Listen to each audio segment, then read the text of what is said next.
Hi friends, இன்றைக்கி நம்ம ஹெல்த்தியான ராகி உப்பு உருண்டை தாங்க பண்ணியிருக்கிறோம். ரொம்பவே டேஸ்ட்டாக சூப்பராக இருக்குங்க.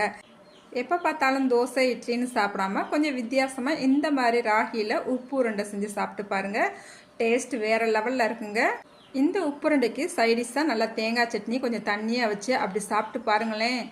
ஆஹா, அப்படி ஒரு சுவைங்க. சரி வாங்க, இந்த ஹெல்த்தியான உப்பு உருண்டை எப்படி பண்ணலான்னு பார்த்துடலாம்.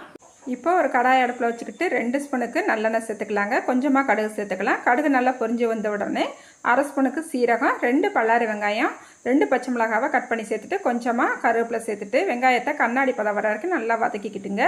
1/2 கப்புக்கு தண்ணி சேர்த்துக்கலாங்க. தேவையான அளவு உப்பு சேர்த்துக்கலாம். ஒரு 1/4 கப்புக்கு தேங்காய் பூ சேர்த்துக்கலாங்க.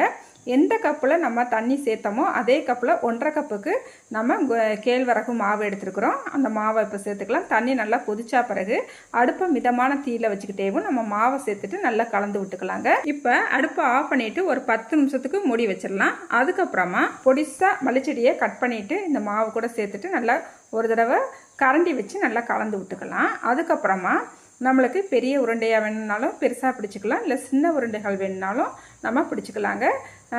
இந்த மாதிரி உருண்டைகள் பிடிச்சிட்டு இட்லி தட்டியில் வச்சுட்டு நம்ம இட்லி சட்டியை ஒரு தண்ணி ஊற்றி நல்லா கொதி வந்தால் பிறகு நம்ம இட்லி தட்டை அதுக்குள்ளே வச்சு இப்போ நம்ம மூடிடலாங்க. ஒரு 10 நிமிஷத்துக்கு நல்லா வேக விட்டுறலாம்.